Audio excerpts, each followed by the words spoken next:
신약성경 27권 중에 가장 많은 분량이 많은 책은 누가복음입니다. 누가복음 중에서도 제일 긴 장은 1장입니다. 절수가 80절인데요. 이 분량이면 신약성경 27권 중에 어떤 책보다 분량이 가장 긴 장입니다. 누가는 이 80절 안에 6가지 이야기를 집어넣습니다. 1절에서 4절까지 이 책을 기록한 목적에서부터 시작해서 세례 요한이 탄생하고 그의 아버지 사가랴가 노래하는 찬양 이야기까지 6개를 집어넣습니다. 그런데 이 6가지 이야기는 한 가지 지향점이 있습니다. 그것은 예수님의 탄생입니다. 누가는 역사가의 눈으로 하나님의 아들 예수님이 이 역사에 어떻게 들어오셨는가를 설명하고 있습니다. 역사적이라는 말은 실제로 일어났다는 말입니다. 예수님의 탄생은 신화가 아니라 역사입니다. 역사이기 때문에 어디선가 일어났습니다. 이 사건에 같이 포함된 사람들의 이름이 있습니다. 그것이 역사적입니다. 그래서 누가는 이 장소가 나사렛 예수라는 동네에 마리아를 소개할 때도 요셉이라는 사람의 정혼한 여자라고 분명히 밝혔습니다. 이것이 바로 역사적입니다. 영국의 역사가인 에드워드 칸은 역사란 무엇인가라는 책에서 역사와 역사가의 관계에 대해서 이렇게 말했습니다. 역사는 역사가들이 그것을 찾아줄 때에만 이야기가 되는 것이고 어떠한 순서와 전후 관계 속에서 이야기할 것인가를 결정한다라고 얘기했습니다. 역사에서 수많은 이야기가 있는데 역사가가 그 중에 하나를 고른다는 겁니다. 그래서 자신의 역사관을 펼칠 때 전후 문맥, 좌우 상하 이런 것을 보고 역사의 이야기를 하기 때문에 역사란 역사가에 의해서 이야기되어진다. 이것이 에드워드 카의 견해입니다. 누가는 예수님에 관한 수많은 자료를 놓고 고민했을 겁니다. 어떤 예수님의 어떤 이야기부터 시작해야 될까? 그는 예수에 대해서 고민했을 겁니다. 그래서 누가복음 1장 3절에 이렇게 말했습니다. 자신은 모든 일의 근원부터 자세히 살폈다. 그러니까 수많은 예수님의 자료를 가지고 수많은 예수님의 역사를 겪은 사람들의 이야기를 듣고 도대체 무엇부터 어떤 이야기부터 예수님의 이야기를 풀어갈까 그는 고민했을 겁니다. 그래서 그는 이 예수님의 이야기 수많은 자료 중에 어떤 사실부터 시작해야 되는가 그는 자세히 살펴본 뒤에 결정한 것이 예수님의 동정녀 탄생이었습니다. 그는 예수님의 동정녀 탄생을 예수님 이야기의 출발점으로 봤습니다.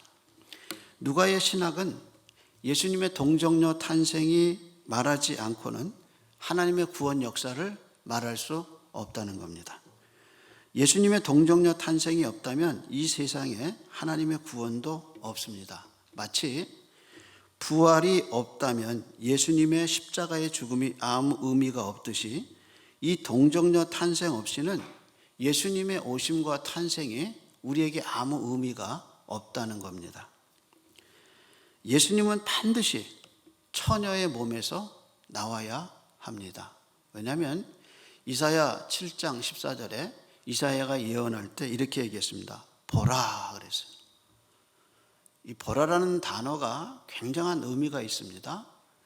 봐라. 이런 일이 없었다는 거예요. 봐라. 그러면서 그 다음 말이 뭐냐면 처녀가 잉태하여 아들을 낳을 것이다. 세상의 모든 아이는 남자와 여자의 결합에 의해서 나옵니다. 그것이 상식이고 그것이 과학이고 그것이 하나님이 정하신 법입니다. 그런데 처녀가 애를 낳았어요. 그러니까 이사야가 말합니다. 보라, 처녀가 아들을 낳으리니 그리고 이름을 임마누엘이라 하리라. 임마누엘이라는 말의 뜻은 하나님이 우리와 함께 하신다는 뜻입니다. 그러니까 얼마나 놀라냐. 하나님이 우리와 함께 하시는 그 증거가 뭐냐? 처녀가 애를 낳았다는 겁니다. 그래서 이런 이유로 예수님은 반드시 처녀에게서 낳아야 합니다. 누가는 이야기 속에서, 오늘 본문의 이야기 속에서 강조하는 단어가 있습니다. 그 단어가 처녀입니다. 처녀. 확인해 볼까요? 27절입니다. 이렇게 얘기하죠. 다윗의 자손 요셉이라는 사람과 약혼한, 그 다음 말이 뭐예요? 처녀에게 이르되, 그 뭐예요? 처녀의 이름은 마리아라. 다시 29절 보세요. 누가 인사해요?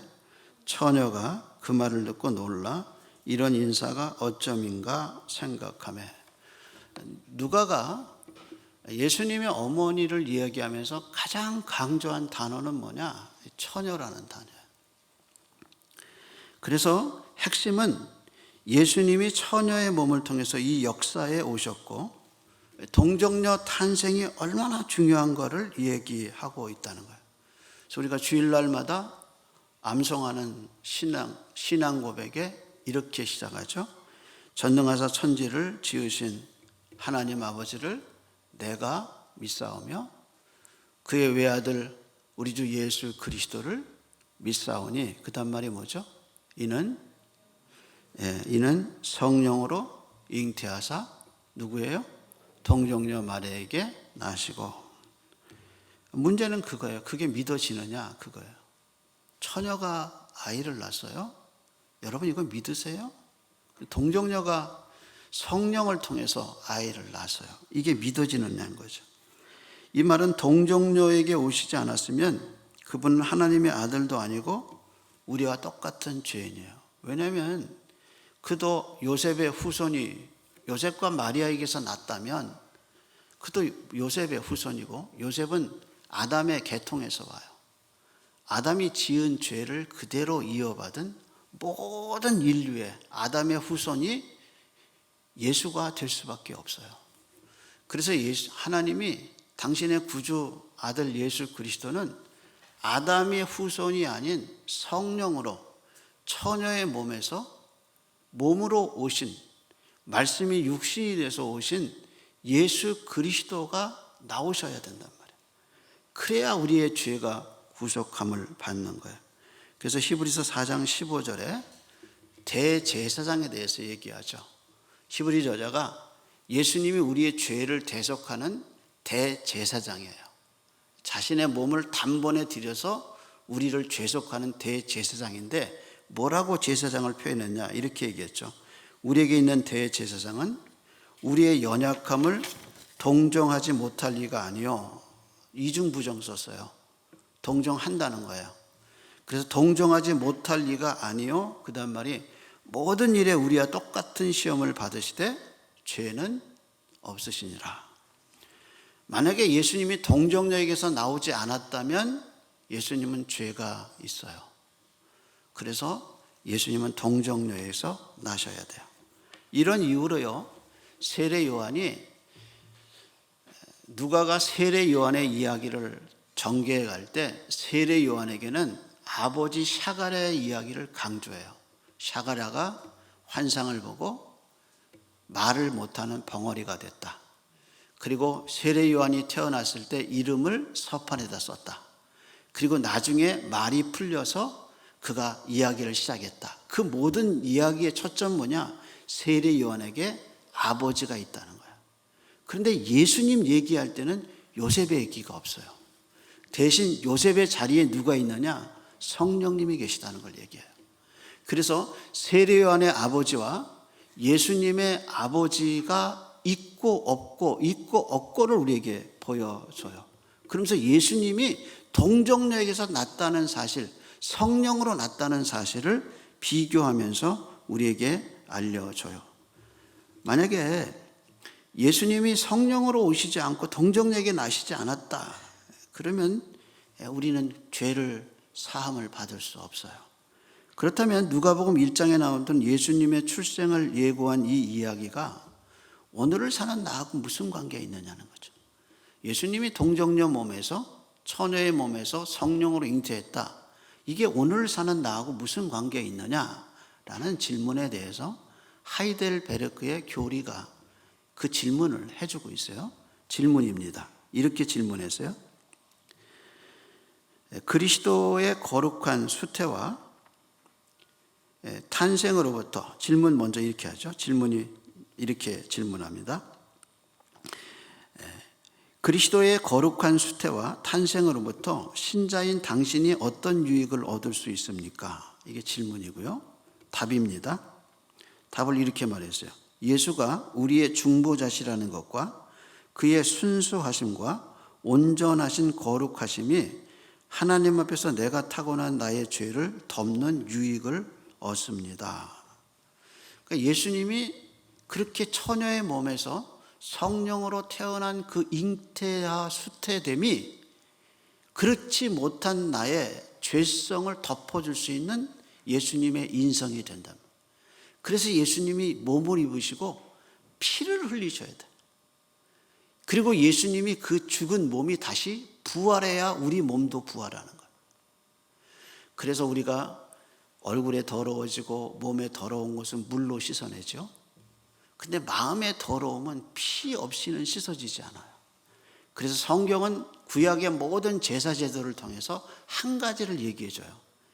피 흘림이 없이는 죄사함이 없다. 근데 그 동물 제사로는 죄사함을 얻을 수가, 완전한 죄사함을 얻을 수 없어요. 그래서 하나님의 아들이 몸을 가지고 오신 십자가에서 죽어서 그 보혈의 보혈로 우리를 사해 주셨다. 이것이 기독교예요. 이것이 성경이 말하는 구속의 진리예요. 그래서 하나님 앞에 타고난 나의 죄를 덮을 수 있기 위해서 예수님이 육신을 입고 이 땅에 오셨어요. 사도 바울은 갈라디아서 4장에서 이것을 이렇게 표현했어요. 때가 참에 하나님이 그 아들을 보내사, 어떻게 보내셨냐? 여자에게 나게 하시고 율법 아래 나게 하셨다. 율법 아래 다 죽어야 하는, 율법을 지킬 수 없어서 율법의 죄가 가르쳐주고 능력을 주지 못해서 지킬 수 없는 우리를 인간의 몸을 입고 오신 예수님이 완벽하게 지키심으로 우리를 그 율법의 저주 아래서 구속하신 위대한 사건이 바로 성탄절의 메시지라는 겁니다. 그래서 천사 가브리엘이 마리아에게 나타나서 네가 잉태해 아들을 낳을 것이니 이름을 예수라 하라. 예수라는 이름의 뜻이 뭐냐? 저희 백성을 자의 죄에서 구원하실 분이다. 구원자예요. 그리고 그가 하나님의 아들이고 다윗의 왕권을 가지고 다스릴 것이다 라고 이야기했습니다. 그런데 문제는 내가 그것을 어떻게 알 수 있느냐는 거예요. 그렇잖아요. 내가 어떻게 그 사실을 알 수 있어요? 아니, 아는 거는 알 수 있어요. 왜냐하면 목사님이 맨날 얘기하니까. 목사님이 예수님이 우리 죄를 위해서 죽으신 구세주라고 매일 얘기하니까 알 수는 있어요. 근데 문제는 믿어지느냐 그거예요. 어떻게 이 아는 것이 믿어지는 것으로 변할 수 있느냐. 이것이 우리의 숙제죠. 예수가 죽은 것을 본 적도 없고 예수님이 우리 죄를 위해서 피 흘렸다는 십자가 사건을 우리가 본 적도 없는데, 만난 적도 없는데 그 예수님을 어떻게 알고 믿을 수 있느냐. 그게 우리의 숙제죠. 그러니까 마리아가 뭐라고 그랬냐. 내가 남자를 알지 못하는데 어떻게 이런 일이 있을 수 있습니까? 이게 마리아의 질문이에요. 그랬더니 천사가 계속 반복해서 하는 말이 뭐냐. 은혜를 입은 자요. 은혜를 입은 자요. 그리고 뭐라고 얘기했냐. 성령이 임하시고 하나님의 능력이 너를 덮으리니 이렇게 얘기해요. 예수님을 잉태케 하는 마리아의 몸에 남자의 몸이 아니라 성령님이 들어가셔서 그의 마리아의 태 속에 예수님이 사람 되게 하신 역사처럼 어떻게 예수 그리스도가 나를 위해서 죽으시고 부활하셨다는 사실을 알 수 있느냐. 마리아의 몸속에 들어가신 성령님께서 우리 마음속에서 예수 그리스도가 누군가를 가르쳐줘서 하나님의 능력이 임하고 성령이 내 속에 들어와셔서 내가 그 사실을 알게 되고 믿게 된다는 거예요. 그래서 성령이 첫 번째 마리아의 몸속에서 이 예수님을 잉태케 하신 역사처럼 하나님의 성령이 지금도 우리 마음속에 들어오셔서 예수 그리스도가 누군가를 알게 만들어 주시는 새 생명의 창조의 역사를 누가 하시느냐? 성령이 하신단 말이에요. 그래서 성령이 너희에게 임하시고 하나님의 능력이 크게 임한다. 이게 바로 성탄절의 메시지입니다. 그래서 내 지성과 이성으로 알지 못하는 예수님의 참 모습이 성령이 내 마음속에 오실 때 그때 비로소 알게 돼요. 그래서 바울은 고린도전서 12장 3절에 분명히 얘기했어요. 누구든지 성령이 아니고서는 예수를 주라 할 수 없다 그러셨어요. 따라서 우리 가운데서 나는 예수님이 내 죄를 위해서 죽으셨고 처녀의 몸에서 오셨다는 사실이 믿어진다라는 생각을 하는 사람은 성령이 그 속에 계신 거예요. 하나님의 능력이 큰 은혜로 임하신 거예요. 그런데 나는 이 성탄절의 메시지를 듣고 부활절에 예수님의 부활을 듣지만 나는 그게 믿어지지 않는다. 그럼 성령이 그 속에 안 계신 거예요. 그러니까 성령을 받았다, 성령이 있다, 없다는 희미하지 않아요. 내가 구원받았다, 구원 못 받았다, 희미하지 않아요. 그건 너무 명확해요. 예수 그리스도가 처녀의 몸에서 성령으로 잉태되셔서 내 죄 때문에 십자가에서 죽으시고 부활하셨다. 그게 믿어지면 하나님의 큰 능력이 당신 속에 임한 것이고 성령이 당신 속에 오신 거고 천사가 계속 얘기하시되 은혜를 입은 사람이에요. 그래서 우리는 은혜를 입었어요. 바울이 에베소서 2장 8절 9절에 너희가 그 은혜로 인하여 믿음으로 말미암아 구원을 얻었나니 이것은 너희에게서 난 것이 아니요 하나님의 선물이다. 그것이 성탄절의 메시지예요. 누가는 이 동정녀 탄생을 말하면서 그 기술하는 방법이 설득이 아니에요.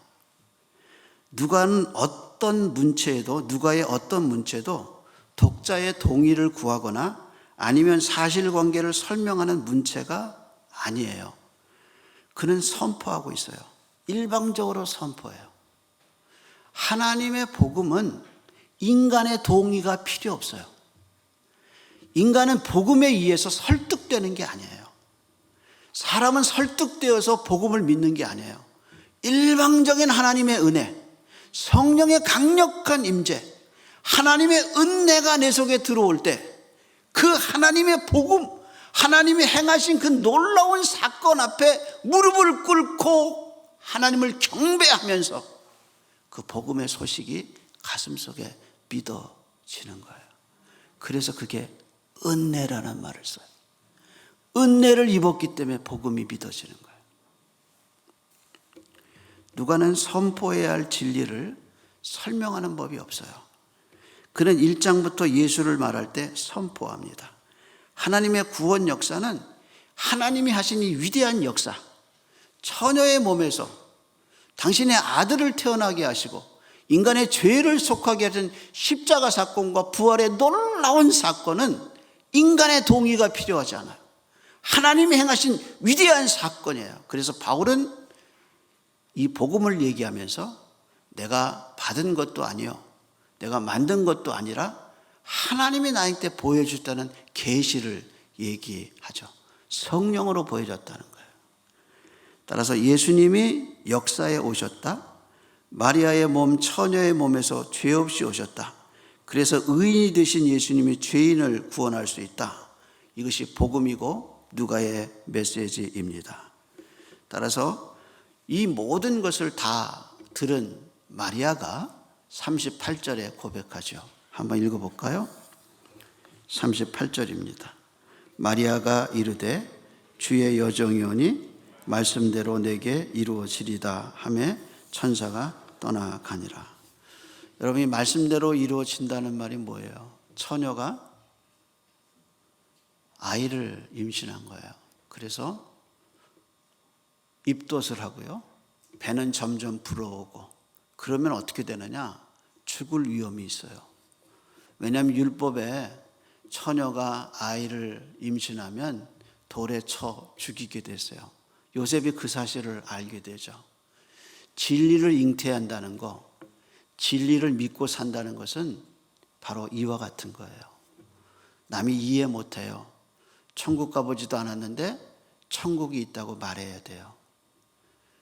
처녀가 아이를 낳아서 그분이 예수님이라고 남에게 전도해야 돼요. 그리고 예수님이 내 죄를 위해서 2000년 전에 십자가에 죽었다고, 그리고 그 죽었다고 말할 때 가슴이 벅차고, 예수님이 나 때문에 부활하셨다는 말을 할 때 기쁨이 넘치는 내 모습은 세상 사람의 눈에는 정상적이지 않아요. 그래도 우리는 그걸 믿어요. 그걸 내가 믿는 게 아니라 그게 믿어졌어요. 그게 진리를 받은 사람이 걸어가는 길이에요. 그래서 예수님을 안고 성전에 갔을 때 마리아에 보고 예언이 떨어지죠. 네가 가슴에 칼이 너를 찌르듯 하리라. 진리를 받은 자의 길은 평안하지 않아요. 진리를 아는 하나님의 은혜를 받은 사람의 길은 힘들어요. 그러나 그 길을 갈 수 있어요. 왜? 은혜가 있기 때문에. 하나님의 은혜가 있기 때문에 걸어올 수 있어요. 여러분, 두려워하지 마세요. 두려움보다 은혜가 커요. 나의 걱정과 염려보다 하나님이 위대하셔요. 이 진리를 믿게 됐잖아요. 이 진리가 내 속에 들어왔잖아요. 처녀가 아이를 잉태해서 구주 예수 그리스도가 나셔서 내 죄를 속하고 나와 함께 하시는 하나님의 은혜가 믿어졌어요. 이 진리 때문에 우리는 살 수 있어요. 기도하겠습니다.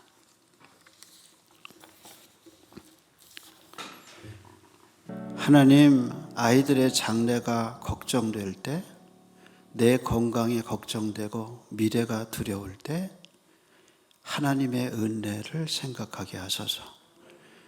은혜 받은 자여 평안할지어다.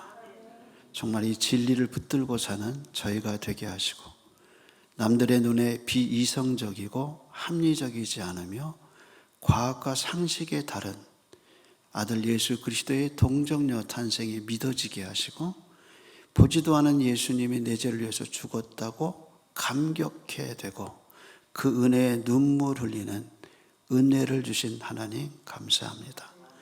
당신의 아들 예수 그리스도를 우리에게 보내주신 하나님이 그 아들과 함께 모든 것을 주시겠다고 언약하시고 약속하신 그 언약을 붙드는 아침이 되게 해 주시옵시고, 하나님의 크신 은혜에 우리의 삶의 문제를 맡기고 하나님의 손에 맡겨지는 인생이 되게 해 주셔서 해결하는 인생이 아니라 해결받는 은혜가 있도록 붙잡아 주시옵소서.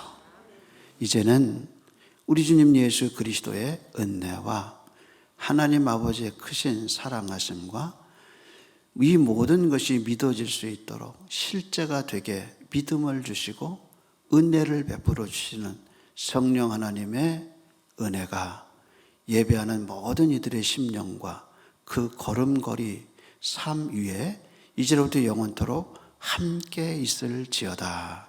아멘.